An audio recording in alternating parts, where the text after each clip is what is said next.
My name is Gus, a 32-year-old software developer from Boston who spent 5 years saving every penny for my first house.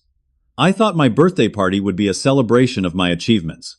Instead, it became the day my family revealed their true colors. Mom stood up glass in hand and suggested I sell my home for my sister's baby fund, while everyone nodded in agreement. What they didn't know was that I had my own revelation waiting. Before I tell you how my family tried to take everything I worked for, let me know where you're watching from, hit subscribe, and get ready for the moment that changed everything between us.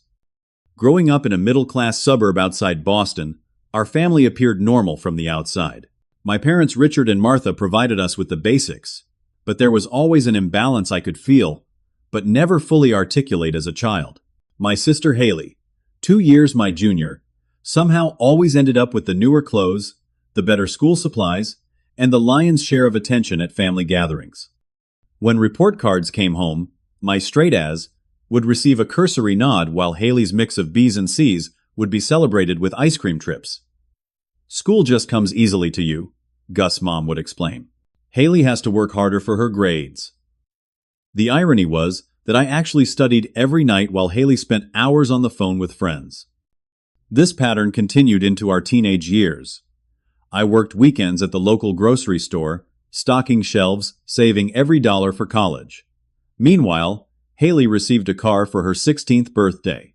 She needs to be able to get to her dance practices, Dad justified, though my cross-country meets apparently didn't warrant the same consideration. By the time college applications rolled around, I had saved nearly $7,000. It wasn't enough for a full ride, but combined with some scholarships, I could attend the state university if I continued working. I applied for every scholarship possible, writing essays late into the night after finishing my regular homework. Haley, on the other hand, barely completed her applications before the deadline, yet my parents hired a private college counselor for her. "We need to make sure she gets into a good school," Mom explained. "You're so organized, Gus. You've got this all figured out." Translation: I was on my own. College was 4 years of perpetual exhaustion. I majored in computer science, taking a full course load while working 25 hours weekly at the campus IT help desk and another 15 hours at a coffee shop on weekends. Sleep became a luxury. Some nights I'd get only 4 hours before stumbling to my morning classes. Meanwhile, Haley enrolled in the same university on our parents' dime, living in the premium dorm with a meal plan while I shared a cramped apartment with 3 other guys and ate ramen more often than not. She changed her major 4 times, eventually settling on communications, because it had the fewest math requirements. She joined a sorority, went to parties, and experienced the college life portrayed in movies. I experienced college through bloodshot eyes and coffee-fueled coding sessions. Despite everything, I graduated with honors. My parents attended the ceremony, of course, but spent most of the day talking about how Haley was finding herself after dropping out midway through her junior year. She'd decided college wasn't her path after my parents had spent nearly $80,000 on her education. My first job in tech wasn't glamorous. A small software company hired me as a junior developer with modest pay, but it was a foot in the door.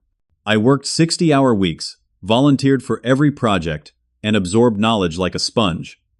Promotions came steadily as I proved my worth. Each salary bump went mostly to savings and paying off my student loans.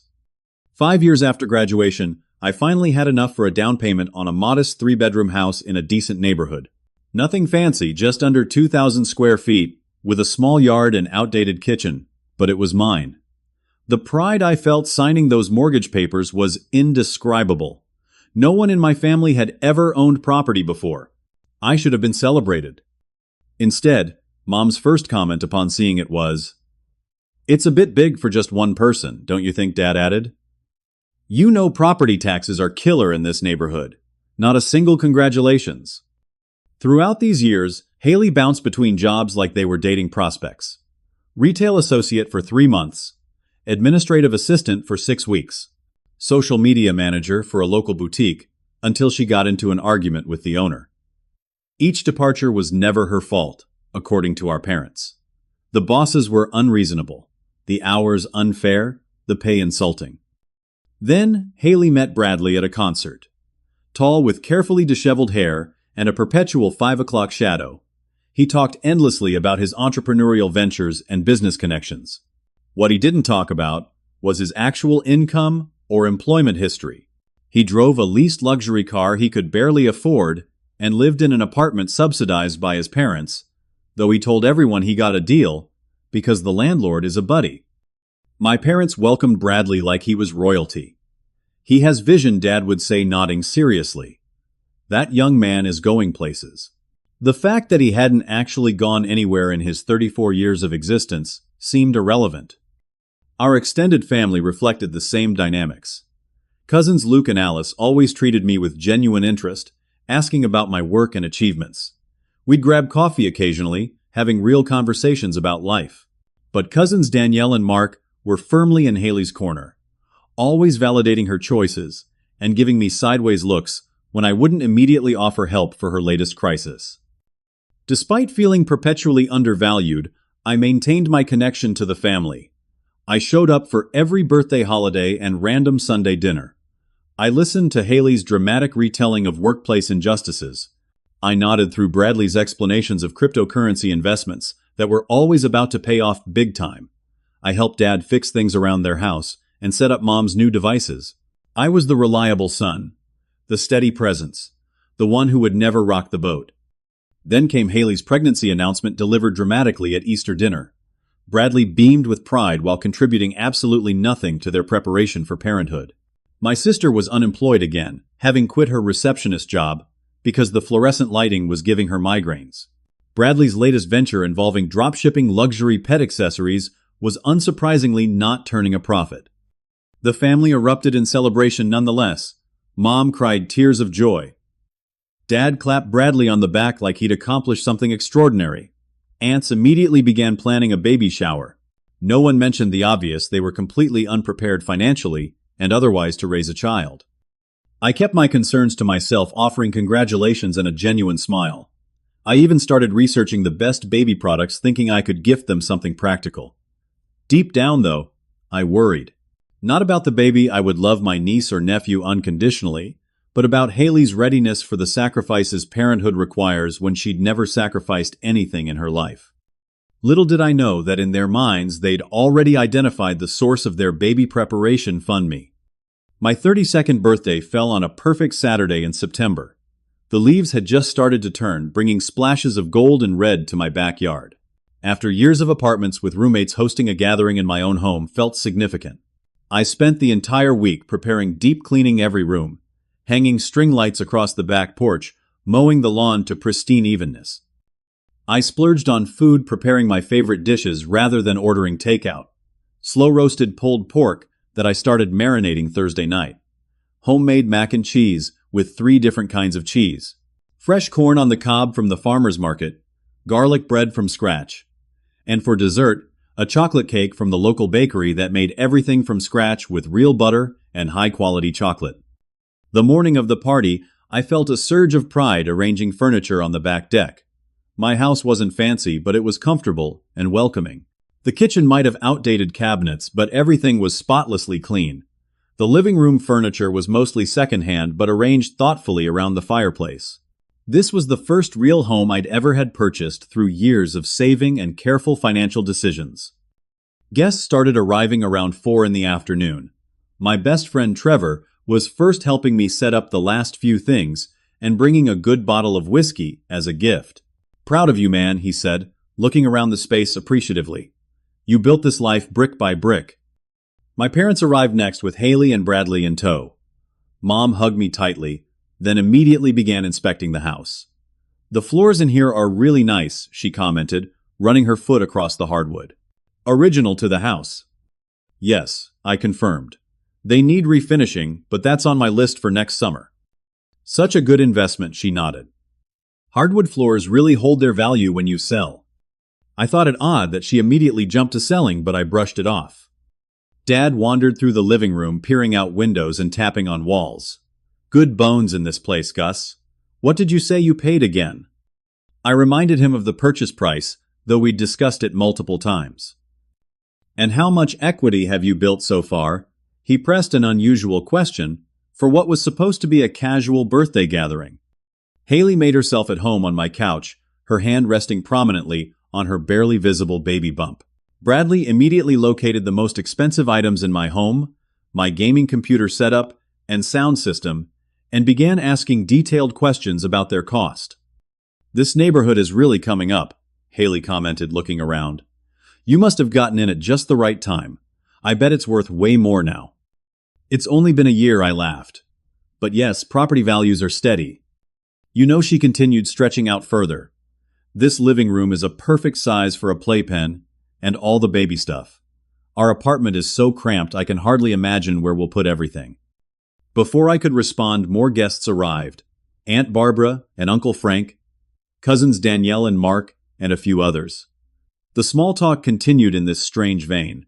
Everyone seemed unusually interested in my home's value, my mortgage terms, and how much space I really needed. "Must be nice having all this space just for yourself," Cousin Mark commented, gesturing broadly at my modest living room. "Seems almost wasteful for just one person, doesn't it?" "I use the second bedroom as a home office," I explained, "and the third room is set up for guests." "Still," Danielle chimed in, "it's a lot of house for a single guy. Do you even use the backyard?" My friend Trevor caught my eye from across the room, his expression confused and slightly concerned. During a moment alone in the kitchen, he whispered, "Is it just me, or are your family members casing the joint like prospective buyers?" I laughed off his comment, but a subtle uneasiness had begun to settle in my stomach. Something felt orchestrated about their interest. Mom hovered around me as I prepared drinks, complimenting everything excessively. "This kitchen has such potential, Gus. With white cabinets and new countertops, it would look straight out of a magazine. Perfect for a family." "Maybe someday," I replied, wondering why she was designing renovations for my home. Uncle Frank cornered me by the grill, beer in hand. "You know, when I was your age, I was raising 3 kids in half this space. Seems like a waste for you to rattle around in this big house alone." He chuckled, but there was something pointed in his comment. "Perfect starter home for a young family, though." "I'm not planning to sell anytime soon," I said firmly, flipping burgers with more force than necessary. "Plans change," he shrugged. "Family needs change." Aunt Barbara followed me inside as I retrieved more napkins. "So no special someone in your life yet, Gus. A nice house like this should be filled with children's laughter." "I'm focusing on my career right now," I answered, the standard response I'd developed for such questions. "Well, don't wait too long. Not like your sister, she's doing things in the right order. Marriage might have come after baby, but at least she's starting a family. That's what really matters."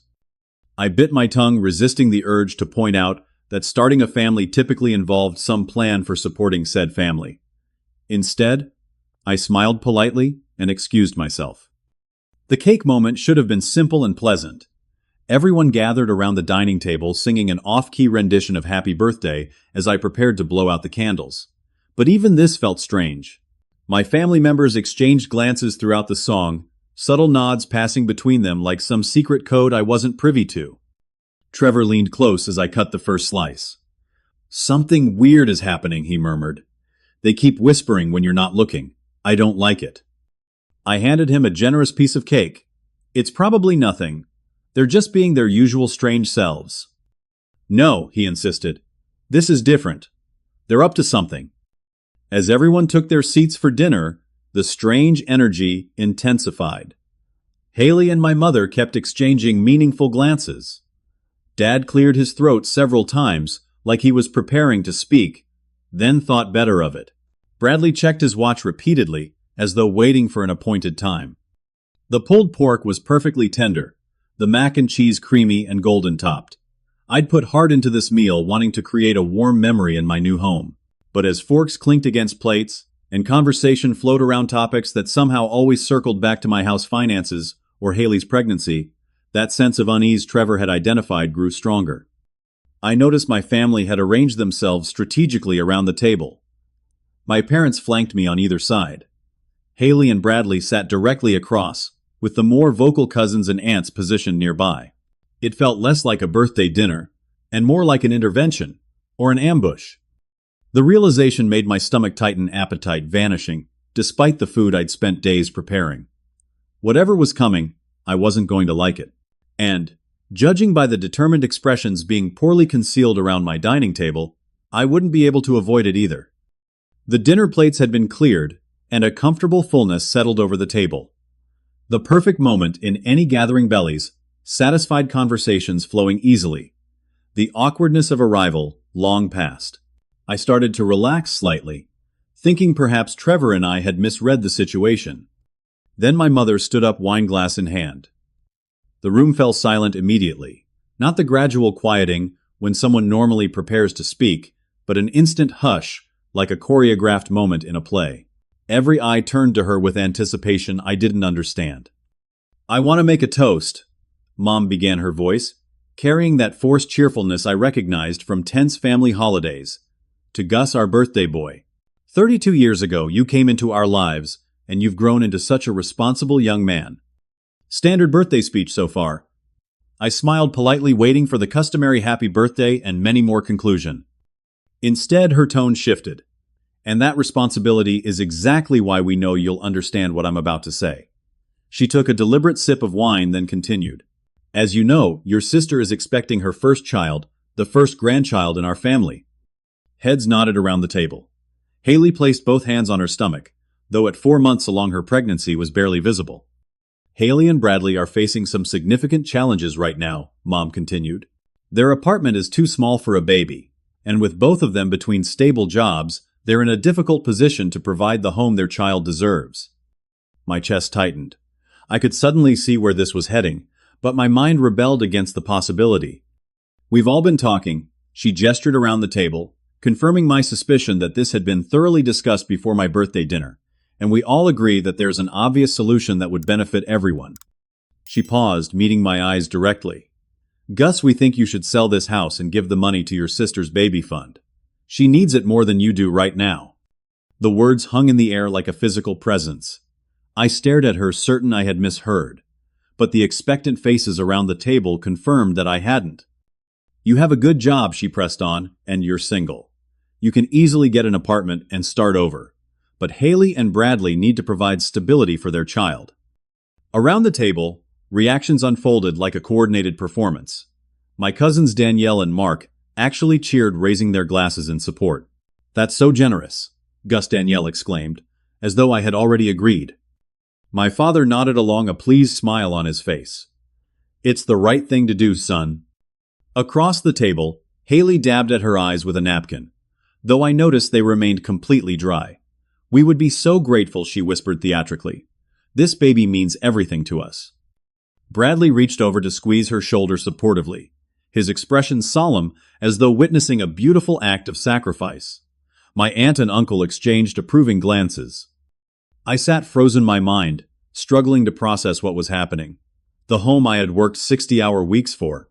The down payment I had saved by eating ramen 4 nights a week for years. The security I had built for myself finally, after a lifetime of being on my own. They expected me to hand it all over, because Haley had gotten pregnant without any financial planning. The room seemed to close in faces, watching expectantly, waiting for my joyful agreement to their absurd proposal. I felt a pressure in my chest, a mix of shock and betrayal, so profound it momentarily paralyzed me. Trevor's face reflected my internal state, pure disbelief, morphing quickly into outrage on my behalf.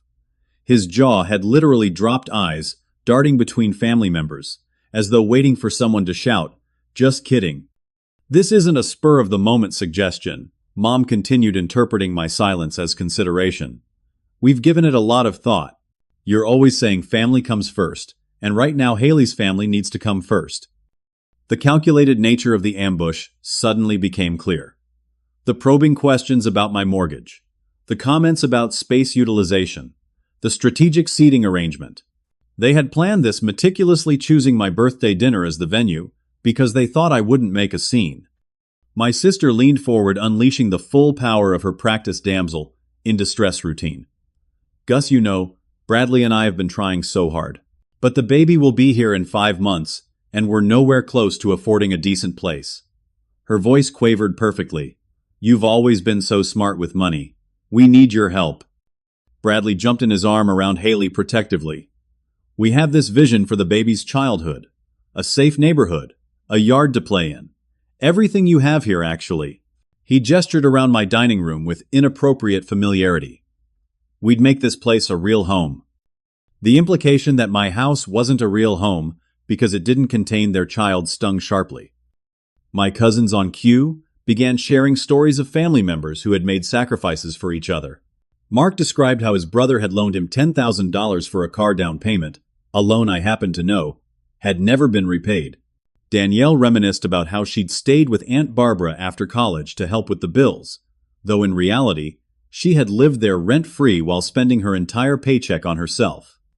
Then my father delivered perhaps the most stunning blow of all.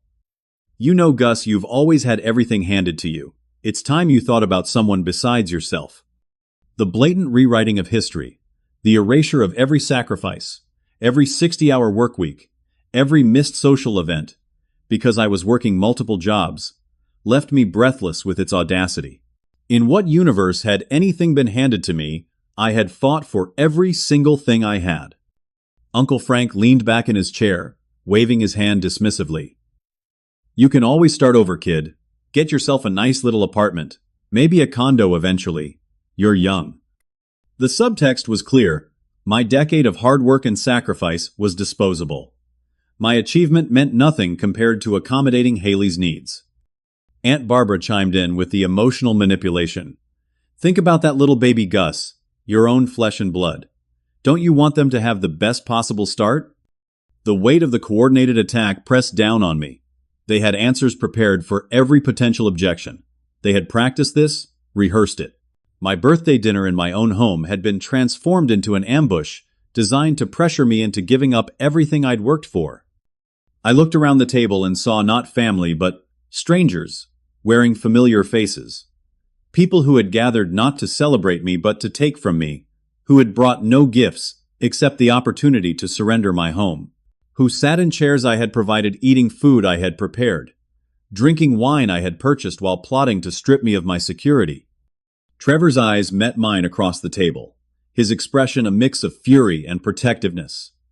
In that moment, I realized he was more family to me than most of the blood relatives seated around us. He opened his mouth to speak, likely to tell them all exactly where they could go with their suggestion, but I gave a slight shake of my head. This was my battle, and I would fight it my way.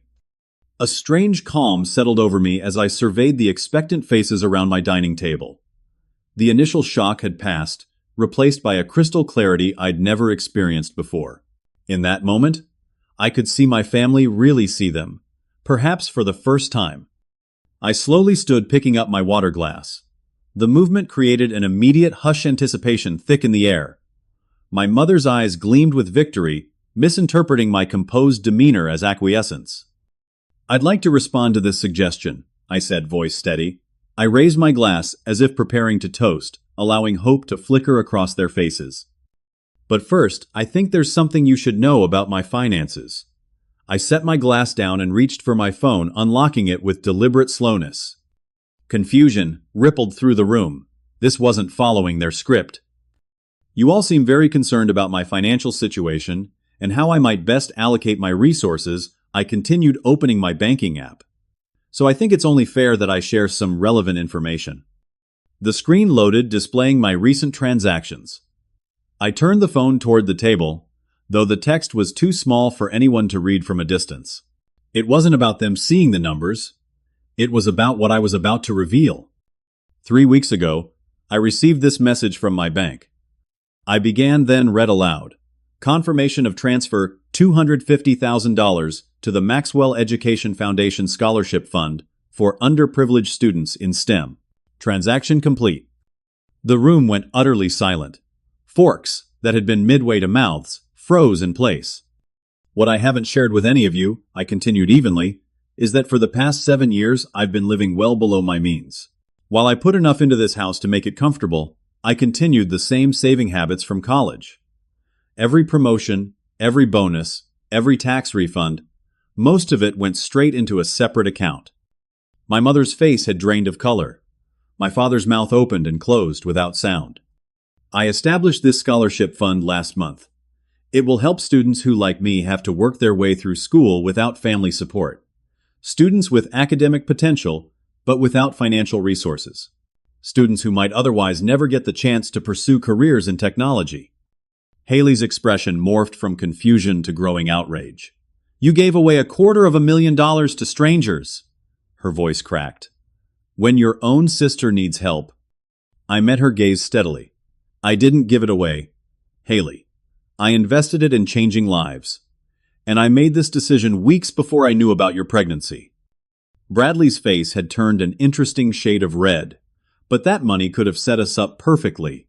A house, a nursery, everything the baby needs. The baby needs parents who can provide for it, I replied calmly. Not an uncle who enables its parents to continue making irresponsible choices. My mother recovered enough to attempt damage control.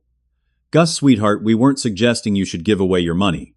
The house idea was just that, an idea. Something to consider. The backpedaling was so transparent, it would have been amusing under different circumstances. Really? Because it sounded like you'd all agreed it was the obvious solution. The right thing to do. The only way I could prove I care about family, I used their own words deliberately, watching them land. Haley pushed back her chair abruptly. So you'll help complete strangers, but not your own blood. What kind of brother are you? Trevor, who had remained admirably silent until now, couldn't contain himself any longer. The kind who worked 3 jobs through college, while you partied on your parents' dime, he snapped. The kind who built something for himself while you expected handouts. This doesn't concern you, Bradley sneered at Trevor. Actually, it does, I interjected. Because Trevor has been more supportive of my achievements than anyone at this table. He's been there through every step of my career. He helped me move furniture into this house when not one of you offered to help. My father started to protest, but I held up my hand. There's something else none of you know, I said, meeting my parents' eyes. For the past 2 years, I've been helping pay for Mom's arthritis medications. Their expressions of shock confirmed that my mother had kept this information to herself. The insurance copays were becoming too expensive on your retirement income, I explained to my father. Mom called me in tears one night because she couldn't afford the refill. So, I set up an automatic transfer to your account every month to cover the difference. I never mentioned it because I didn't want to embarrass you. My mother's face crumpled shame, replacing her previous certainty. So while you've been encouraging Haley to ask me for money, you've already been accepting it, I concluded. The difference is I offered that help freely. It wasn't demanded as an entitlement. A heavy silence descended on the table. The coordinated front had fractured uncertainty, replacing the previously confident expressions. Cousin Alice, who had been quiet throughout the ambush, cleared her throat. I didn't know about any of this, she said softly. I'm sorry, Gus. This isn't right. Her small act of courage created the first visible crack in the family's united front. I looked around at their uncomfortable faces, these people who had gathered under the pretense of celebrating my birthday while planning to pressure me into surrendering my home. People who had undervalued me my entire life, who had taken my reliability for granted, who had consistently prioritized Haley's wants over my needs. And in that moment, I realized something profound. I didn't need their approval anymore. I had built this life without their help. I could continue building it without their validation. I think I said quietly that we need to reconsider what family really means. The fragile silence lasted only moments before Haley shattered it with a wail. So you're choosing random students over your own niece or nephew. Tears, real ones, this time spilled down her cheeks. That baby is your flesh and blood. Gus, how can you turn your back on family like this? The sudden pivot to emotional manipulation was so predictable, it almost made me laugh. Almost. I'm not turning my back on anyone, I replied evenly. I'm simply pointing out that giving you my house isn't a reasonable solution to your situation. My mother recovered her composure, shifting tactics. Gus, honey, think about everything we sacrificed for you growing up. All those science camp fees, the computer parts, you were always asking for the college visits. I blinked at her in genuine astonishment. The science camp had been a free program run by the local community college that I'd gotten to by riding my bike 5 miles each way. The computer parts had been salvaged from discarded machines I collected from neighbors.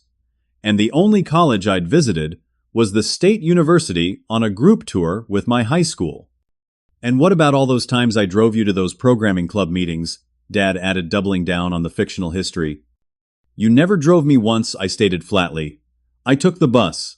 Every Tuesday and Thursday for 4 years. Trevor nodded beside me.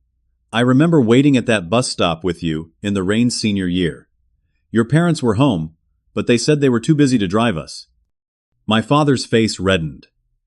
Well, we did plenty of other things. My cousins jumped in, sensing the narrative slipping away. Mark leaned forward earnestly. Remember when Uncle Pete sold his boat to help my brother with his down payment? That's what family does. They step up when needed. Uncle Pete sold that boat because he couldn't afford the dock fees anymore. I corrected. And your brother defaulted on that mortgage within a year. You think you're better than us now?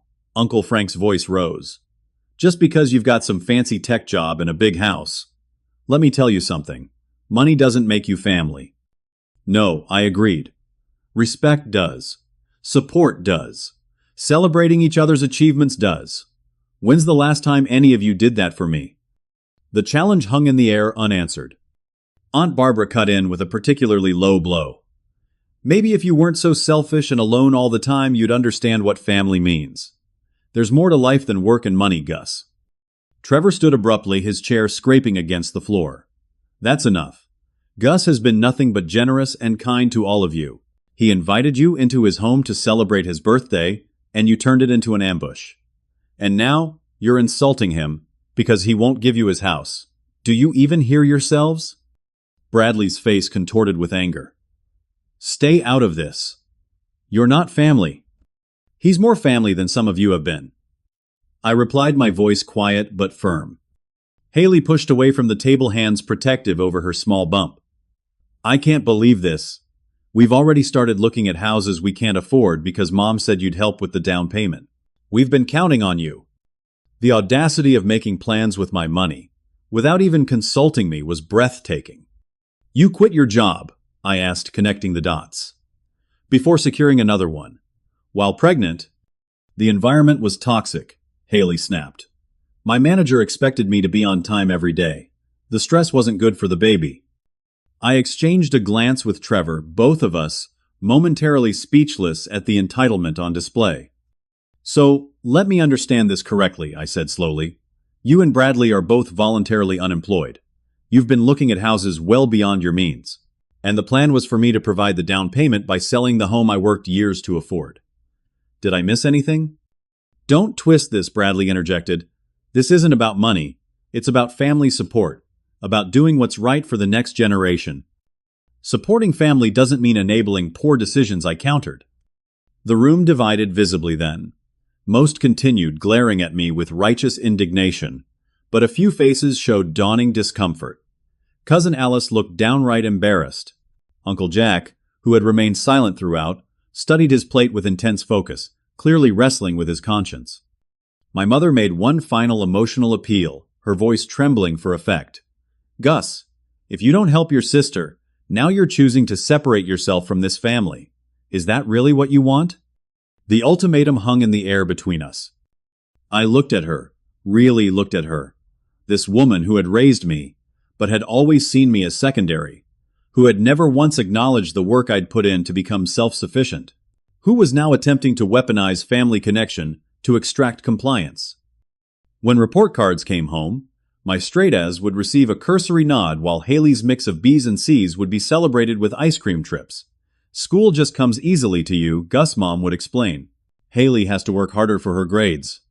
The irony was that I actually studied every night while Haley spent hours on the phone with friends. The question landed like a physical blow. Her eyes widened, mouth opening in protest, but no words emerged. When did you choose me over Haley? When did any of you celebrate my achievements the way you celebrate hers? When did you offer me the support you've always given her automatically? My father started to speak, but I continued. When I asked, softly, have you ever chosen me? The truth finally spoken aloud after years of silent acceptance felt both terrifying and liberating. I have always shown up for this family. Always. I've attended every gathering, listened to, every problem, offered help when I could. I've been reliable and present. And in return, you've taken me for granted, minimized my achievements, and now attempted to manipulate me into giving up my home. My voice remained calm, but the words carried the weight of decades of accumulated hurt. So no, Mom, I'm not choosing to separate myself from the family. You're choosing to condition family connection on my compliance with unreasonable demands. And that's not family at all. The silence that followed my question felt like standing in the eye of a hurricane, a momentary stillness before the inevitable destruction. My mother's face cycled through emotions, shock, indignation, and finally a desperate attempt at damage control. "That's not fair, Gus," she sputtered. "We've always supported you. Remember when we came to your college graduation, and that time we helped you move apartments senior year? We've always been there for the important things." Each example she offered only proved my point further. My college graduation, a major life achievement they'd attended, but spent talking about Haley. The apartment move where they'd shown up 2 hours late, stayed 30 minutes, then left for Haley's dance recital. You're listing obligations any parent would fulfill as though they were special favors, I observed quietly. And even those examples are half-truths at best. My father shifted uncomfortably. "Now wait a minute, son. Your mother and I made plenty of sacrifices. For Haley, I finished. New cars, sorority fees, bailing her out of credit card debt multiple times. Meanwhile, I worked through holidays to pay tuition. I missed family gatherings because I couldn't afford the time off, and you called me uncommitted. I've been helping with your medical expenses for years, without mentioning it while you called me selfish." Trevor nodded beside me. "I've watched Gus work himself to exhaustion for years. Do you know he collapsed from overwork during finals our junior year? None of you even knew because he didn't want to worry you. Meanwhile, you were all busy, consoling Haley over a breakup." I hadn't known Trevor remembered that incident. I'd pushed myself so hard, working 30 hours weekly, while taking 7 courses that I'd passed out in the library. Trevor had found me and taken me to the campus health center. "He sends birthday gifts to every single one of you." Trevor continued, warming to his subject. "He researches what you might actually want.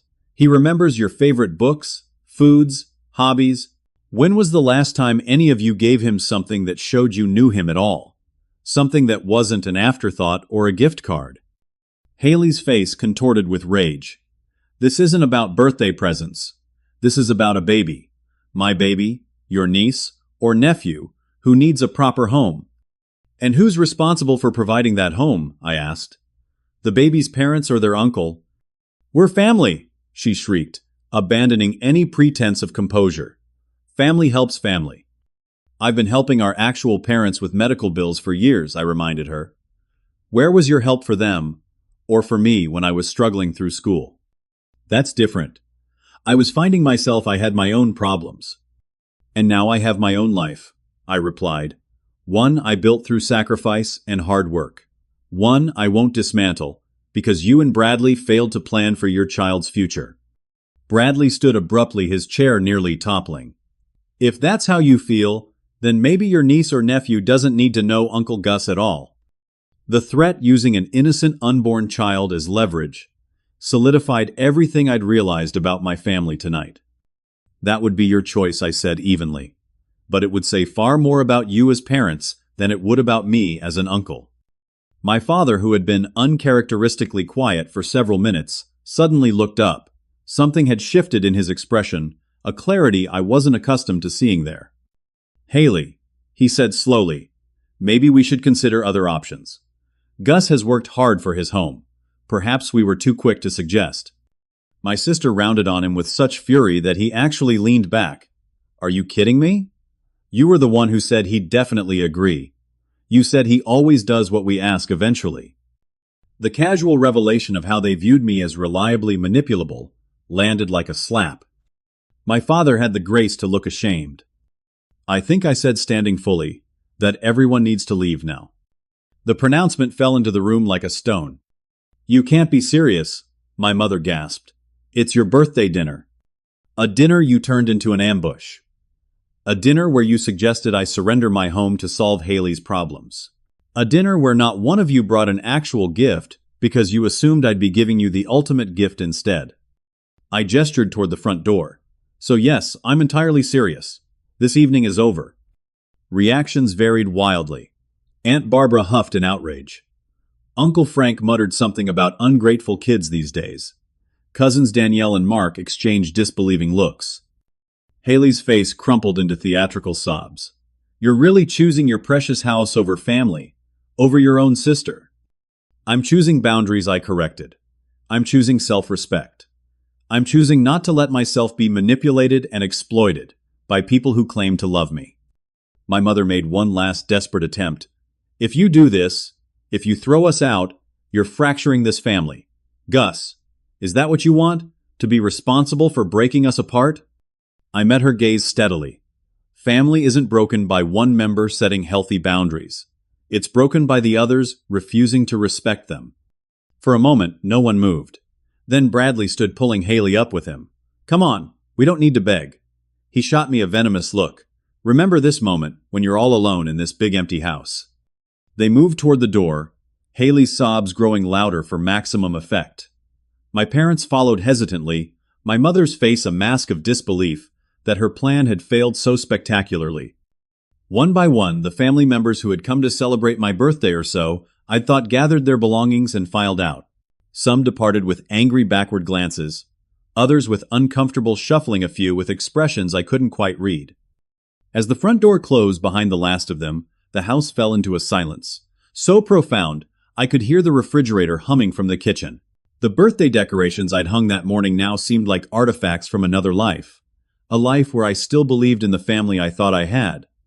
Trevor placed a hand on my shoulder, his presence a solid comfort. You okay? Before I could answer, a soft knock came at the door. I opened it to find Cousin Alice and Uncle Jack standing awkwardly on the porch. We wanted to say we're sorry, Alice said quietly. That wasn't right what they tried to do. Uncle Jack nodded, looking genuinely ashamed. I got swept up in Martha's plan. Should have spoken up sooner. You worked hard for this place, Gus. Nobody's got the right to take that from you, family or not. Their small act of decency amid the evening's betrayal nearly undid me. I nodded, not trusting my voice. If you need anything, Uncle Jack added, you call us. Not them, us. As they turned to leave, I realized something important. I hadn't lost my entire family tonight. I'd simply discovered who my real family was all along. The house felt eerily quiet after everyone left. Trevor and I moved through the rooms in silence, clearing plates still half full of food, collecting abandoned glasses, and straightening chairs pushed back in haste. The physical evidence of the disastrous birthday dinner disappeared gradually, but the emotional aftermath remained palpable in every corner. When the last dish had been loaded into the dishwasher, Trevor grabbed 2 beers from the fridge, and we collapsed onto the living room couch. That, he said, handing me a bottle, was the most insane thing I've ever witnessed. A surprised laugh escaped me, the first genuine laugh of the evening. You think I was leaning toward mildly dysfunctional family gathering myself. Trevor's answering chuckle broke some of the tension. Seriously though, are you okay? I took a long pull from the beer, considering the question. No, I admitted finally, but I think I will be. That night after Trevor left, I sat alone in the quiet of the home I'd worked so hard to obtain. The weight of what had happened settled fully over me. The calculated betrayal, the entitlement, the rewriting of history to cast me as the selfish one. I allowed myself to feel the hurt completely, without minimizing or rationalizing it away, as I'd done so many times before. The first week after the birthday disaster passed in silence. No calls, no texts, not even an email from any family member who had participated in the ambush. I wasn't surprised. They were waiting me out, expecting me to break first, to call with an apology for not surrendering my house to Haley. It was a familiar pattern, one I'd participated in my entire life. But something fundamental had shifted within me. The clarity I'd found while standing up to them remained a steady lighthouse beam, cutting through decades of fog. I went to work, came home to my house, and began to rediscover who I was outside of their expectations and demands. On day 9, my phone rang with Cousin Alice's number. She wanted to check on me, she said, and to let me know she'd been thinking about our conversation. I've been looking back at how the family has treated you, she admitted. You were right. You've always been the reliable one, the steady one, and instead of appreciating that they took advantage, her acknowledgement was a small balm to the still raw wound. Uncle Jack called the next day. He'd confronted my father about the medication payments, he told me. Richard had no idea you'd been helping with Martha's prescriptions. She never told him. Been letting him think they were managing just fine on their retirement. The revelation didn't surprise me. Mom had always compartmentalized information, revealing only what served her purposes at any given moment. "You're a good man, Gus," Uncle Jack said before hanging up. "Better than most of us deserve." 3 weeks after the birthday disaster, I scheduled an appointment with a financial advisor. I'd been thinking about my unborn niece or nephew, caught in the middle of adult dysfunction through no fault of their own. I wanted to help the child without enabling Haley and Bradley's irresponsibility. Together, the advisor and I set up an education trust for my future niece or nephew. The money would be accessible only for educational purposes, managed by a third party to prevent misuse. It wasn't a house or a blank check, but it was a genuine contribution to the child's future security. A month after the birthday, my parents finally called. The conversation was awkward, stilted. They didn't apologize for the ambush directly, but they did acknowledge that perhaps we didn't approach the situation in the best way. It wasn't much, but it was more self-reflection than I'd ever witnessed from them before. "We'd like to see you," Mom said cautiously. "Maybe for coffee somewhere." I agreed to meet them at a neutral location, a cafe, halfway between our homes.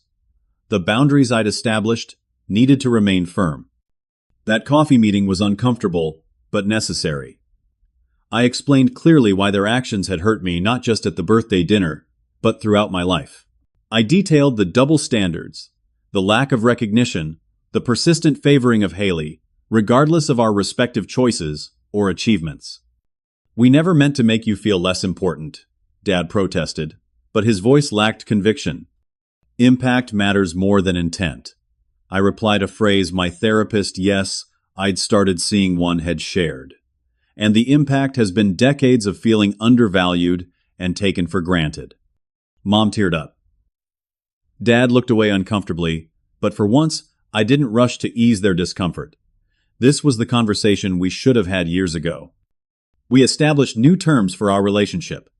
I would maintain contact, but with clear boundaries. No more financial assistance without explicit discussion and agreement. No more assumptions about my resources or availability. No more emotional manipulation using family obligation as leverage. "We'd like to try," Mom said as we parted. "To do better, I mean." "That's all I've ever wanted," I replied honestly. Haley was a harder case. She remained angry that I wouldn't provide the house solution she'd counted on, continuing to paint me as the villain in family discussions. Bradley avoided me entirely. 6 weeks after the birthday, I texted her, "I've set up an education fund for the baby. I'd like to talk about how I can be a supportive uncle while maintaining healthy boundaries." Her response was predictably defensive, but she agreed to meet. Over decaf coffee, her and Timmy, I explained the education fund. She was initially dismissive. "Fat lot of good college money does for a baby who needs a crib now," but eventually acknowledged it was a thoughtful, long-term gift. "I'd like to join you for a lamaze class," I offered. "If you're taking them, I want to be involved in my niece or nephew's life." The surprise on her face was almost comical. "You still want to be involved?" "After everything, the baby hasn't done anything wrong," I said simply. "And neither have I." Slowly, tentatively, we began rebuilding a different kind of relationship, one based on mutual respect, rather than her expectation that I would always give in to her demands. 3 months after the birthday disaster, I attended a lamaze class with Haley while Bradley was networking at a sports bar. We laughed together for the first time in years when she accidentally squirted the instructor with water during a breathing exercise. It wasn't forgiveness exactly, but it was a start. Throughout this period, Trevor remained a constant support. He joined me in expanding the scholarship fund, offering his expertise in marketing to help spread the word to potential applicants. We created a website, designed brochures for high school counselors, and began interviewing candidates. "You turned something awful into something beautiful," he observed one evening as we reviewed applications. "That's a rare gift." 5 months after the birthday incident, Emma Grace was born 7 pounds 6 ounces, with Haley's blue eyes and Bradley's dark hair. I visited them in the hospital, bringing a carefully selected gift, a custom baby book with space for milestones, photos, and memories. No house, I said with a small smile as I handed it to Haley, but a place to record her story. Haley laughed, actually laughed, and squeezed my hand. Fair enough? As I held my tiny niece for the first time, I made her a silent promise. She would know a different kind of family than the one I had grown up with. She would know an uncle who respected boundaries while offering genuine support, who demonstrated integrity rather than entitlement, who showed her that true family lifts each other up without tearing anyone down. The journey of rebuilding with my family continues daily. There are setbacks and old patterns that emerge without warning. There are moments of genuine connection and others of frustrating regression. It's imperfect and messy and real. But through it all, I've held firm to the most profound lesson from that birthday night family isn't about blind obligation or endless sacrifice. It isn't about enabling harmful behaviors or accepting disrespect. True family is built on mutual respect, genuine support, and celebrating each other's achievements rather than exploiting them. Sometimes, the most loving thing we can do for family is establish clear boundaries. Sometimes, the greatest act of self-respect is saying no to those who would take advantage of our generosity. And sometimes, the family we need most includes friends who stand beside us when blood relatives falter. My house remains mine, a symbol of what I've achieved through hard work and perseverance. But it's become something more as well. A testament to the power of standing firm in your truth, even when those who should support you most try to undermine it. What's your story of standing up for yourself when family expectations became unreasonable? Have you ever had to set difficult boundaries with loved ones? Share your experience in the comments, and don't forget to like and subscribe if this story resonated with you. Remember, sometimes the hardest conversations lead to the healthiest relationships. Thank you for listening, and may you find the courage to honor your own worth, even when those closest to you fail to see it.